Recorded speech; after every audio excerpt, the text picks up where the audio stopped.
Olá a todos! Vamos nessa videoaula estudar valores máximos e valores mínimos. Então, uma das grandes aplicações do cálculo diferencial é a otimização de uma função, ou seja, encontrar máximos e mínimos de uma determinada função. E aí você modela problemas como tipo maximizar o lucro ou minimizar o custo. Enfim, esse tipo de problemas são conhecidos como problemas de otimização. E essa videoaula, ela, na verdade, tem o objetivo de estudar a parte teórica. Claro que no final da aula nós vamos fazer alguns exemplos numéricos, mas esses problemas mais aplicados, vamos colocar assim, serão melhor trabalhados na videoaula sobre problemas de otimização. Aqui nós vamos só fazer uma reflexão teórica, mas que é muito importante. Então, o primeiro conceito que nós temos é o máximo e o de mínimo absoluto. Que é o máximo absoluto de uma função.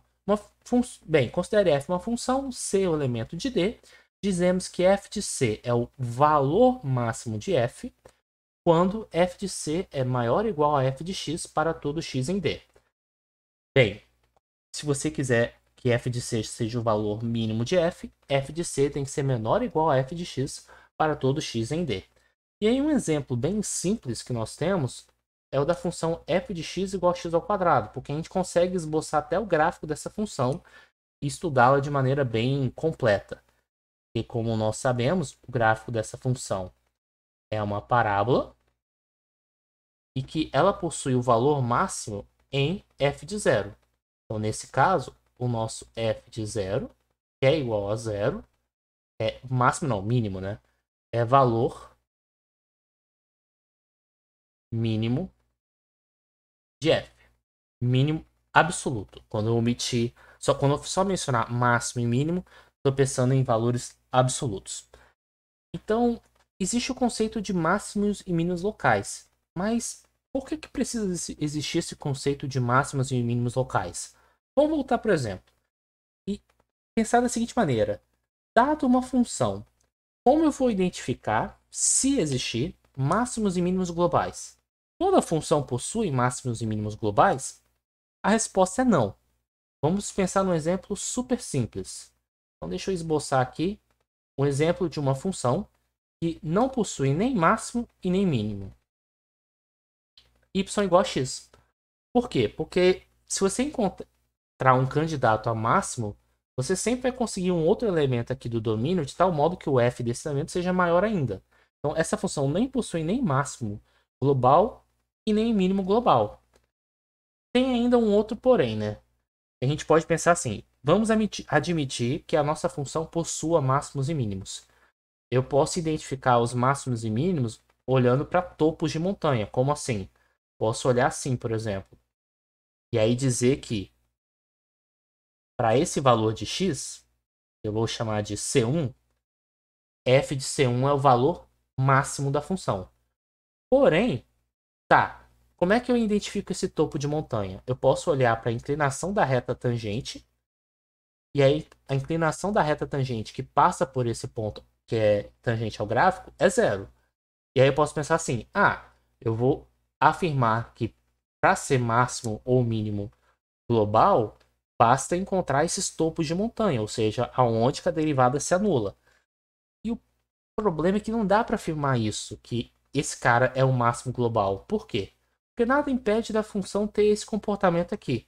Deixa eu só ajeitar aqui minha caneta. Nada impede de ter esse tipo de comportamento. Uma outra montanha, e aqui vai crescendo infinitamente. Então, o que acontece? Olhar para topos de montanha não garante que é máximo e mínimo absoluto. Mas, topos de montanha, convenhamos, é uma boa estratégia para analisarmos. Então, nós não vamos abandonar ele, né? O que nós vamos fazer? Vamos olhar para o intervalo em torno de C1. Algum intervalo em torno de C1, digamos esse intervalo aqui. Se eu restringir a minha função a esse intervalo, de fato, o f de C1 vai assumir o valor máximo. Então, esse f de C1, ele pode até não ser um máximo absoluto, mas eu posso definir ele agora como um máximo local, porque ele é mais micro, vamos colocar assim, ao invés de macro. Então, essa é a nossa definição de máximo e mínimo local. f de c é valor máximo local de f. Se existe um intervalo aberto, aí o intervalo tem que ser aberto, e que contém c, tal que f de c seja maior ou igual a f de x. Caso mínimo local é análogo. Então, nesse exemplo aqui, o nosso intervalo i em questão é justamente esse intervalo verde. E aí, para todo x que pertence ao intervalo i, o f de x vai ser menor ou igual a f de c1, tornando f de c1 valor máximo local da nossa função. E esse personagem vai nos ajudar a encontrar máximos e mínimos locais. Esses máximos e mínimos locais vai nos ajudar a encontrar máximos e mínimos globais. Só que a gente precisa de alguma coisa para poder garantir a existência de máximos e mínimos globais. Existe um teorema, que é esse teorema que está sendo posto aí, que diz o seguinte, que sob certas condições você consegue garantir que uma função tenha máximos e mínimos, que é esse teorema que é o teorema do valor extremo. Seja f uma função cujo domínio é um intervalo fechado e que f seja uma função contínua. Então, se a função f ela é fechada, ou o domínio é um intervalo fechado, e ela for uma função contínua, isso é suficiente para garantir que f assume um valor máximo absoluto, pode assumir vários valores, mas pelo menos um valor máximo absoluto, e um valor mínimo absoluto, onde c e d são elementos desse intervalo fechado. Com base nisso, o que acontece? Como vamos encontrar valor máximo e o valor mínimo de uma função como essa aqui? Digamos que eu conheça a função f, essa função ela é contínua e o domínio dela é justamente o intervalo fechado. Como eu vou encontrar esse valor máximo e esse valor mínimo? Bem, aí entra o teorema de Fermat, que é aquela intuição que nós tínhamos. Se f de x possui um máximo ou um mínimo local, quer dizer que ele é um topo de montanha ou um topo invertido, né? Vamos colocar assim. E se f' de c existe, então f' de c é igual a zero, ou seja, a inclinação da reta tangente é igual a zero. Vou nem demonstrar esse teorema, porque a intuição já está suficientemente clara, e o objetivo aqui não é demonstrar todos os teoremas, é só para termos uma intuição. Qualquer coisa, se vocês quiserem demonstrações, podem colocar nos comentários, que aí na medida do possível eu vou realizando essas demonstrações de maneira mais formal. Vale destacar que esse C que aparece aqui, ele é um personagem importante, né? Porque você está dizendo o seguinte, ó. Se f possui um máximo mínimo local em C, e a derivada de f existe, então f' de c é igual a zero. Mas cuidado! Dizer que f' de c é igual a zero não garante que a função tenha um máximo e mínimo local. É uma questão de lógica aqui. O que eu quero dizer com isso? Se você sabe que é máximo e mínimo local, então você sabe que a derivada é zero. Se a derivada for zero, ela pode ser máximo e mínimo local, mas também pode não ser. Exemplo, a gente pode pensar, por exemplo, na função x ao cubo. Quando você pensa na função f de x igual a x ao cubo, você calcula, por exemplo, o f' de x, o f' de x dá 3x ao quadrado, e aí o f' de zero é trocar o x por zero aqui, dá zero. Porém, f de zero não é nem máximo e nem mínimo local dessa função. Então, cuidado. O que eu estou dizendo é outra coisa. Estou dizendo assim, se você sabe de antemão que é máximo e mínimo local em C, então f' de C é igual a zero. Então, o que acontece? Essa informação f' de C igual a zero, ela é relevante. Tão relevante que nós damos um nome a ela. Dizemos que o número real C é um número crítico de f se f' de C for igual a zero ou se f' de C não existe. É ele que nos ajuda, por exemplo, a meio que falar assim, são os números críticos que são os candidatos naturais a máximos e mínimos locais de uma função. Então a ideia aqui é o seguinte, nós vamos aplicar essa receita de bolo para resolvermos aquela questão do teorema do valor extremo.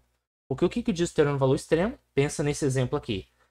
Nós temos uma função contínua onde x ela está sendo definida no intervalo fechado. Logo, o teorema do valor extremo diz que existe um máximo global e existe um mínimo global da função nesse intervalo. Como nós vamos encontrar esse máximo e mínimo? Nós vamos seguir essa receita de bolo.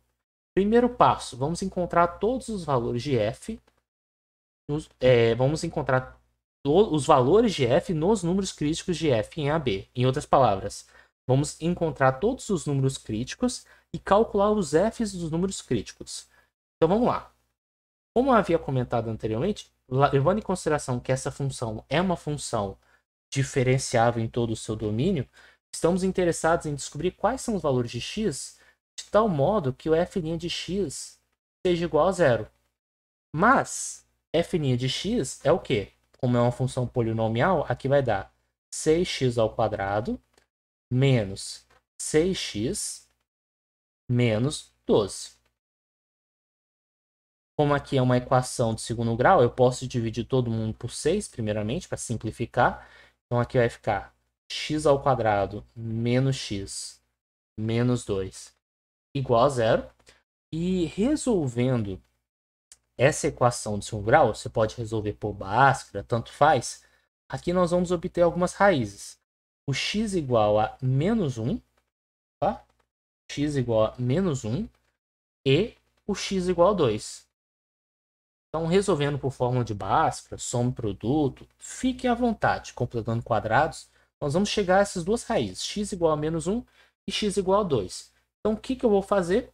Vou pegar essas informações e calcular a f. Então, vamos começar pela f de menos 1. F de menos 1 é substituir o x por menos 1 aqui. Então, aqui vai dar, vamos com calma, 2 vezes menos 1 ao cubo, menos 3 vezes menos 1 ao quadrado, menos 12 vezes menos 1, mais 1. Então, só para terminarmos a conta, aqui menos 1 ao cubo vai dar menos 1. Menos 1 vezes 2 vai dar menos 2. Aqui vai dar menos 1 ao quadrado, dá 1. 1 vezes menos 3 dá menos 3. Aqui, menos com menos dá mais, então vai dar mais 12, mais 1. Então, aqui vai dar menos 2 com mais 12, mais 10. Mais 10 com menos 3, mais 7. Mais 7 com mais 1, 8. Então, só para organizar melhor as informações, registrar aqui que o f de menos 1 igual a 8. Então, vou guardar essa informação aqui no meu kit de ferramentas. Agora, nós vamos calcular o f de 2. Ou seja, nós vamos substituir o x por 2. Então, vai ser 2 vezes. Então, ao invés de trocar o x por menos 1, vou trocar o x por 2. 2 ao cubo menos 3 vezes 2 menos 12 vezes 2 mais 1. Então, isso aqui vai dar 2, 4, 8, 16 menos 6 menos 24 mais 1. Então, aqui vai dar 10. 10 menos 24 menos 14. Menos 14 mais 1, menos 13. Então, isso implica que o f de 2 é igual a menos 13. Guarda essas duas informações, porque eles são candidatos a máximos e mínimos globais. Então, isso é o primeiro passo, encontrar os valores de f nos números críticos de f no intervalo aberto de menos 2 a 3. Esqueci de destacar, observe que tanto menos 1, tanto x igual a menos 1, quanto x igual a 2 estão dentro do intervalo. Então, vale esse destaque. Se porventura você tivesse achado, por exemplo, x igual a menos 1 e x igual a 5, como o 5 não faz parte desse intervalo, você simplesmente descarta ele, despreza ele. Então, eu acabei esquecendo de passar por esse detalhe. Agora, esse aqui é o nosso primeiro passo. Agora, o segundo passo é calcular o f de A e o f de B. Ou seja, nós vamos calcular o f de menos 2 e o f de 3. Então, eu vou colocar na cor verde quanto que é o f de menos 2. Então, isso aqui vai ser igual a 2 vezes menos 2 ao cubo menos 3 vezes menos 2, menos 12 vezes. Ou seja, estou substituindo o x por menos 2. Mais 1. Então aqui vai ficar sinal negativo, né? Então vai ficar menos 16. Menos com menos dá mais 6. Menos com menos mais 24. Mais 1. Então aqui vai ficar menos 10. Menos 10 mais 24 mais 14. Mais 14 com mais 1. 15. Então isso implica que o f de menos 2 é igual a 15. Agora falta calcularmos o f de 3, né? Porque o x varia do intervalo de menos 2 a 3. Então, calculando o f de 3, então isso aqui vai ficar 2 vezes 3 ao cubo, menos 3 vezes 3, menos 12 vezes 3, mais 1. Então, aqui vai ficar, vamos lá. 9, 27, 27 vezes 2 vai dar 54, menos 9, menos 26, mais 1. Então aqui, por exemplo, vamos lá. Isso aqui vai dar quanto? 54 menos 9, 45, né? 45, menos 26 mais 1 vai dar menos 25. E aí, nesse caso, isso aqui vai dar 20. Isso implica que o f de 3 é igual a 20. Agora que a gente calculou o f de A, o f de B e o f dos valores críticos, o que eu vou fazer? Vou pegar essas 4 informações. Deixa eu até selecionar essas 4 informações aqui. Ctrl C. Ctrl V.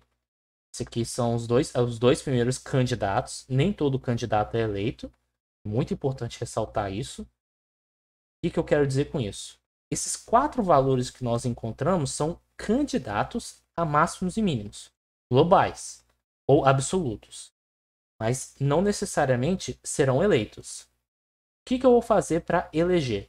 Eu vou olhar para esses 4 valores e eu vou olhar, o maior desses valores será o máximo absoluto, o menor desses valores será o mínimo absoluto. Então, nesse caso especificamente, o menor valor é o menos 13. Então, o que eu posso dizer? Que o f de 2 é valor mínimo absoluto ou global, tanto faz. São sinônimos aqui. E o valor máximo é o f de 3. No caso é 20. f de 3 é valor máximo absoluto. E aí eu esqueci de só colocar df. Então, é basicamente essa receita de bolo. Encontra os números críticos, ou seja, deriva igual a 0. As raízes vão ser candidatos a máximos e mínimos, então você calcula o f de cada uma delas. Depois você calcula o f dos extremos e compara. O maior deles o valor máximo, o menor deles o valor mínimo, voilá. Então, é basicamente isso. E ainda temos mais coisas para falarmos de máximos e mínimos. Mas, para isso, seria importante, primeiramente, estudarmos o Teorema do Valor Médio, que é tema do nosso próximo vídeo. Então, espero que vocês estejam gostando dessa playlist, dessa videoaula. Peço que curtam, compartilhem com os colegas que precisam desse tipo de conteúdo e até a próxima.